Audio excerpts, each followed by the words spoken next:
কেরাম দেখেছে, আবু বকর সিদ্দিক দেখেছে, ফারুক আজম দেখেছে, ওসমান গনি দেখেছে, মাওলা আলী দেখেছে, ইমাম হাসান আপনাকে দেখেছে, ইমাম হুসাইন আপনাকে দেখেছে, আপনার প্রেমিক আশিকরা আপনাকে স্বপ্নে দেখেছে।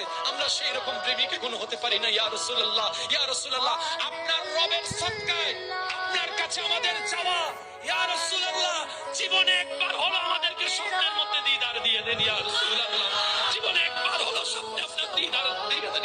ইয়া রাসূলুল্লাহ, আপনাকে তো সাহাবায়ে কেরাম দেখেছে, আবু বকর সিদ্দিক দেখেছে, ফারুক আজম দেখেছে, ওসমান গনি দেখেছে, মাওলা